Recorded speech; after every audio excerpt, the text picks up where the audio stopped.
Hello and welcome to Meet the Leaders. I'm Alfred Bundy. This week's guest has been serving the city as its first Ward Councilman since 1994. In 2011 marks the start of his 5th term in office. A lot has changed over these 20 years, and through it all, this councilman has remained true to the people who he serves. Please welcome Elizabeth's first Ward Councilman, Manny Grova. Welcome back to Meet the Leaders. How you doing, Al? Everything all right? Well, everybody is, as you know, just talking about jobs. Jobs is on everybody's concern. Let's maybe start at the federal level. What do you think President Obama's administration has not been doing? Well, the president obviously has been facing a difficult time with the Congress. He has, a minority role. The Democratic Party has a minority role in Congress, and he's been trying to push some job bill through, and they're just not going with it, unfortunately. Now, I understand just a piece of his job bill just passed, like in the last day or two, regarding the veterans, which I think, especially as we celebrate things like Veterans Day, that it's nice to know that a piece of it is going through. I think they're going to make sure that there's some job training and incentive for companies to hire them when they it's long overdue. I mean, obviously our veterans are very important for this country. They've been serving our country and keeping freedom, and a lot of them lost their lives over the years, and it's important that we recognize them as a country and help them when they come back to the United States to get them employed, and I think it's a great program that they've put forth. Looking at this economy, do you think that President Obama's re-election might be at stake? Well, the public I believe, is not very happy in this country. I mean, we've gone through a period of time where the unemployment rate is extremely high, and unfortunately, even though I believe he's doing a great job, it all comes down, what did you do for me lately? And if they don't feel that the government is doing anything for them lately, he may not get reelected, which is a shame. And do you actually think the Republicans could do a better job? I don't think so. But you know what happens? I think the people, they just want change, and they feel, I personally believe that the Republicans are at blame here because all they do is cut down anything the president puts forth, but they don't come up with any alternative solutions. Okay, so Congress, in my opinion, for the last 2 years has been sitting there doing nothing. All they do is put out the rhetoric that the president's programs or proposals are not good, but they haven't come up with any alternative. So to answer your question, I don't think they'll do a better job. And I just hope the public is smart enough to realize that. It's interesting because President Obama 4 years ago ran on a change platform. Do you think they'll steal his slogan? Well, that's probably what they'll do. They love to do that stuff. He probably should have been pushing job bills more during his first year when he had some of the majority of Congress in his favor. And he worked hard on that health reform, and it was a great program, but it might not have been what we needed at that time. So I'm hoping that they can break bread and push something through that's going to help the people of this country. Let's look at New Jersey, Governor Christie. What should he be doing as far as it relates to jobs? Well, I think our municipalities need help. Okay, the concept that he started off where he cut all state aid by a percentage and he cut school funding by percentages, I don't think that was the answer. At that point in time, when our municipalities are in need of money to keep it going and to employ our local people to work, I think that money is very crucial when we get that state aid. And I'm hoping this year the state aid funding will increase over last year. A lot of the towns had to lay off police officers. Elizabeth was very fortunate. We didn't lay anybody off. No firemen, no policemen, nobody. What do you attribute to allow you to not have to be stuck like so many other cities? Well, we have a great, we have a great mayor, great administration, and we all tighten our belt. We didn't hire anybody new for about 2.5 years. We negotiated with the unions, and all the employees were very cooperative in not taking pay raises for a couple of years. And by doing so, we were able to hold the line. To the extent that we were able to reduce our police force by attrition only, meaning there are a lot of retirees, and fire department the same, and within our own regular employees, a lot of them retired.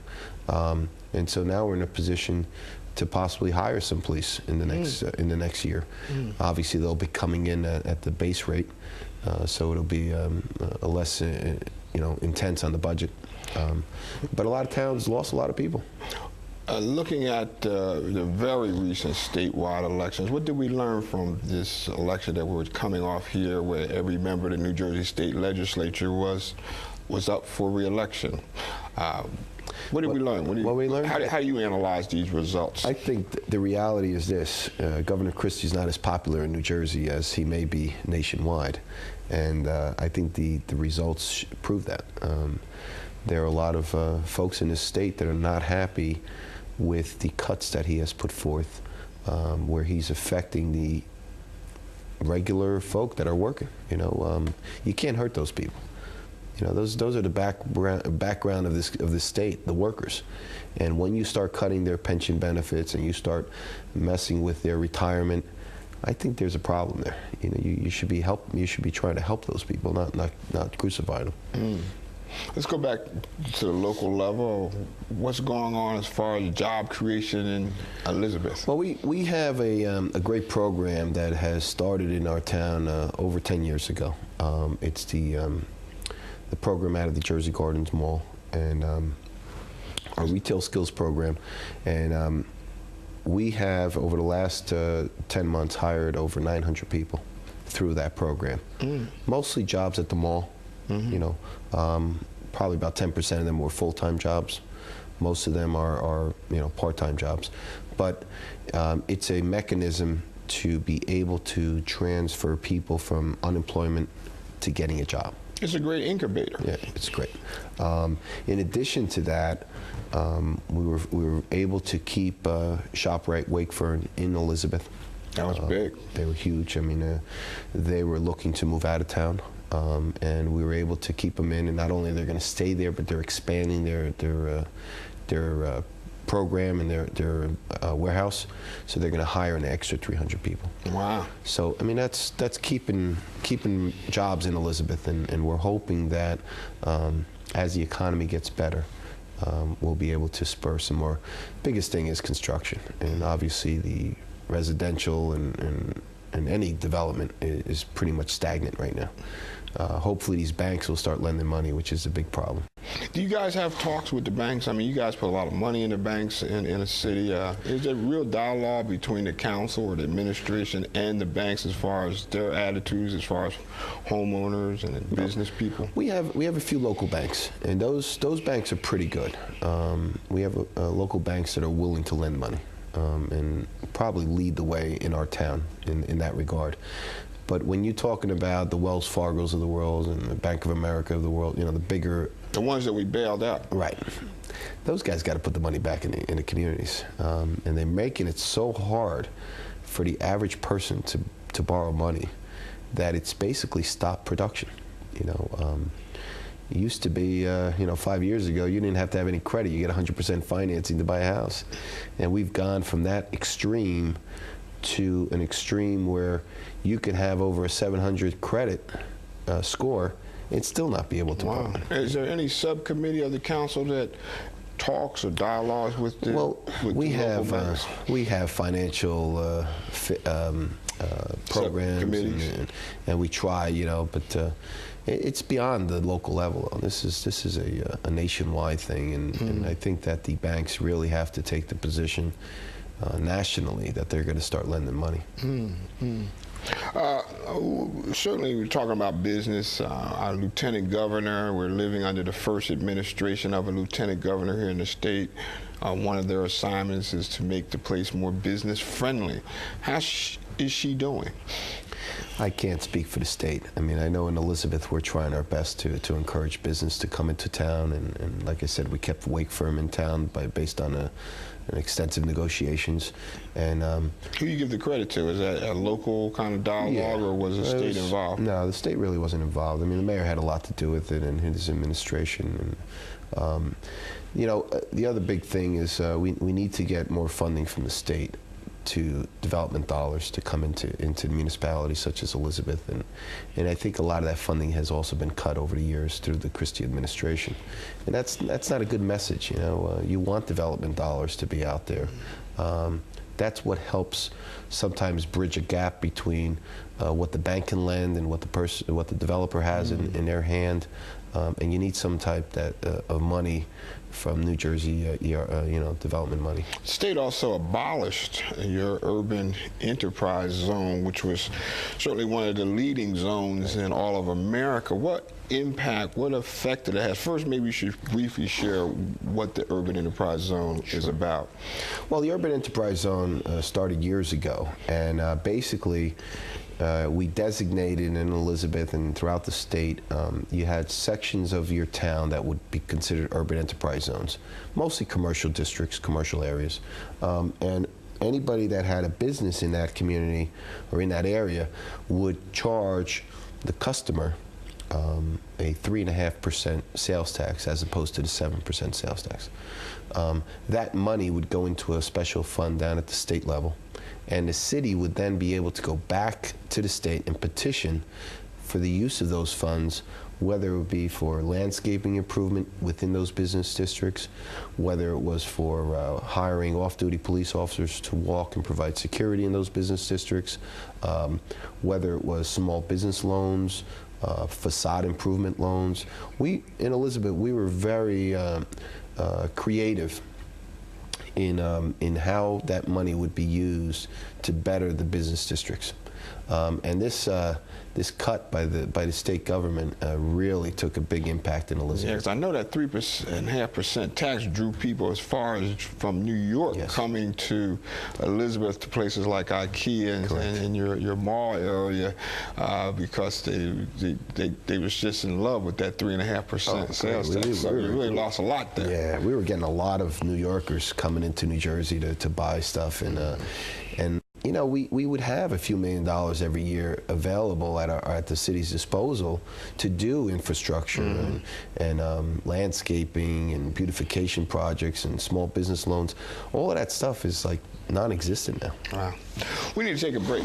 Don't go anywhere. We'll be right back with Manny Grova from First Ward in Elizabeth. Welcome back.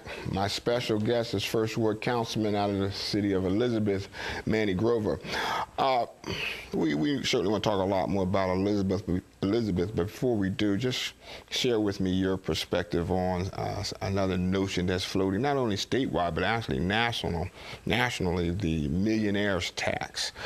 What's your opinion of it? You know, how do you see it? Should millionaires be taxed a little bit more than others? You know, Al, the sad part is the history of this country. We all now, at this point where we got to go into a real economic crisis, everybody's got to give a little. Okay, it's not just the unions that have to cut back on their benefits, and as Governor Christie and the guy up in, I think it was North Dakota or wherever he was, Wisconsin. I mean, you can't just punish the employees and the low class or middle class every time. The guys that are at the top of the echelons has to contribute too. Those guys that are making the millions, it doesn't hurt them as much as it hurts you and I, who are making a lot less, okay? And, you know, you got your regular employees out there busting their hump every day, putting in their 8 hours and making their middle to minimum wage, and they're being punished, okay? And you know what? If we're all gonna work together to get out of this, everyone, including the millionaires, have to contribute to, and I really firmly believe in that. And I don't understand the congressional Republicans who are continue to take that line that, you know, we can't increase tax on millionaires, and the Governor Christie takes that same line. Come on, guys. Might be more millionaires in the Republican Party. Yeah, that's probably why. What is your take on Occupy Wall Street, which is growing from all estimations? Well, you know, it's scary. You know, you got a lot of young people out there with degrees. College degrees. You know, when I was growing up, there was that American dream. You know, you came to this country, you put your kids, get them a good education, and they could succeed. My parents were very proud. I was the first person in my family to graduate college and get a law degree. And what you're finding in today's economy is that you have a lot of young people out there with those degrees that want the American dream, and there's no jobs. You know, and I give them a lot of credit. And I think what's going on, and we talked about it briefly before about the banks, these big corporations, you read the papers, day in and day out, they're making huge profits. But they're not hiring anybody. And that's the problem, you know. It's one thing to make money, but geez, hire some people that are out there with degrees and capable of being hired. And yeah, maybe you'll make less profit, okay? If they were being taxed on that profit, then maybe they would be using it more for salaries, you know? Interesting. Everyone is talking about that there's no signs, though, of economic recovery. Are there signs in Elizabeth? You know, you see bits and pieces, okay? We're seeing some of the housing starting to move with these short sale deals, you know. It's kind of the hot thing, the short sale. Yeah, you know, and so you're giving some of these young couples an opportunity to buy a house at a lower price. Obviously, the real estate market was out of control, you know, in terms of pricing. And maybe this adjustment will allow for some of the younger folks to be able to get in there. But they have to have perfect credit because banks are having a hard time lending, you know, their money. But I see that happening. You see some signs of last month there was some increase in, you know, new autos being sold. That was went up a little. So you see some people spending money. But big problem, we talked about the urban enterprise zone. If people aren't spending money, it doesn't float around, as they say, you know. Right. The money has to roll. The money has to roll, you know, and until the money starts being released by the big companies into the economy, it's going to be tough to get this thing going again. Has there been an increase in crime because of the downturn in the economy? We in Elizabeth have seen an increase in homicides over the last year. But overall crime, we've been pretty steady. But then again, we were one of the only towns that didn't lay any police officers off. So we've been very successful in that regard. We also have a very intricate system of neighborhood involvement. And almost in every ward, there's neighborhood meetings on a monthly basis in Elizabeth. I know I have 2 every month. And the neighbors and the residents are very, very important in providing information to curtail some of the crime activities. Who do you bring to those meetings? Do you bring law enforcement? Yes. Do you bring other community people that your citizenry needs to meet or know? Well, we bring, what I try to do is every month I have a liaison from the police department who comes. Sometimes we bring a detective from narcotics or something like that, and he'll sit with people privately and get information, you know. Last month I brought in the gentleman from the Retail Skills Center, talk about different job programs that come up. These meetings are great, you know, and I encourage the residents to participate in your local community meetings because you get stuff out of it. You really do. Well, one of your statewide legislators, Senator Lesniak, has an idea about bringing sports betting to New Jersey. We saw a referendum on that in this election. What's your feeling about that proposal? I think it's a great idea. You know, other states already make it legal, allow it to be in play, and you probably, there's a lot of money out there in the streets that is going on without anybody being taxed, so to speak. So I think once you legitimize it and make it legal, I think the state will make some money out of it. Okay. One of the things that's interesting is that your First Presbyterian Church on Broad Street is going to get some historic preservation money to fix it up. How important is that type of preservation work to the city? Elizabeth, as you know, is a very old city. Okay, we were the first capital of the state of New Jersey way back when. I thought it was New Brunswick. No, we were. Elizabeth, okay. Yeah, back in the 1600s. And so it's important, for me personally, to be able to see some of the old buildings to maintain themselves. And we have a lot of old churches and a lot of old structures. And it's nice growing up in Elizabeth to be able to witness these old buildings, and hopefully they'll keep, with this money, keep them going for a while. Okay. Now, just last month we had Mayor Bolwich here, and we talked to him about Hurricane Irene and how the city survived. But how did you survive this, or handle this unexpected, crazy snowstorm we had.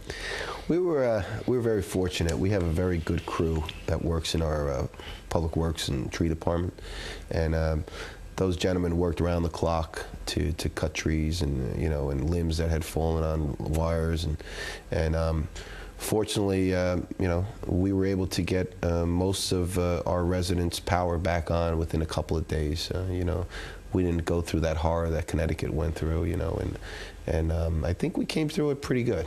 We were ready. Being ready is very important, and when you're facing a catastrophe or a storm like that that's coming, if you line up all your soldiers and you got everybody ready to go, it makes it a lot easier.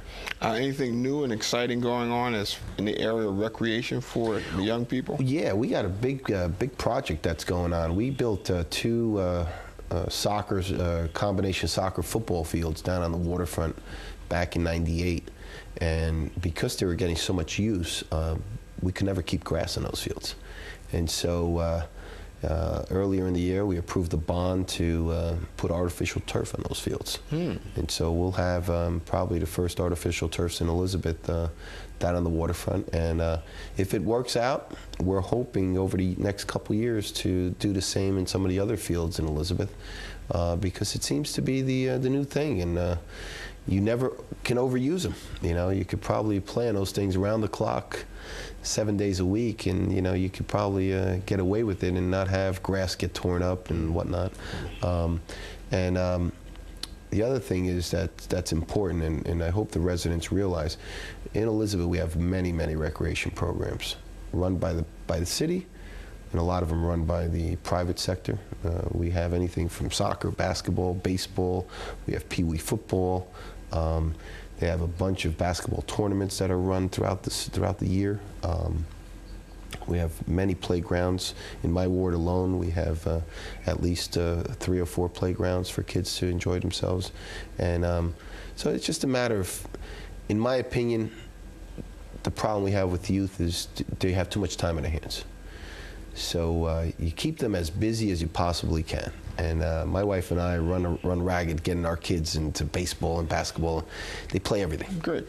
And as long as they keep busy, they're not getting in trouble.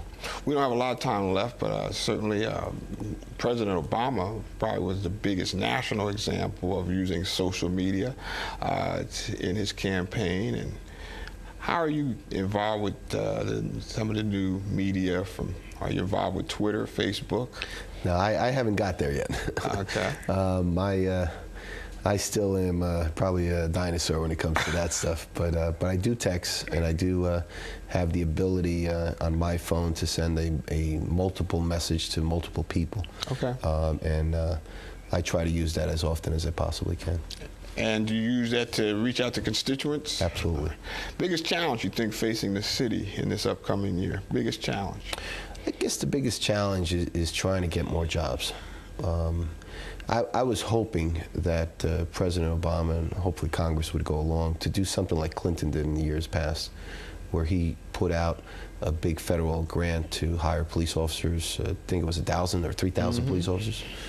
Hoping he would do something like that, and maybe we can get more jobs out of it. Well, I want to thank you for being here. I want to thank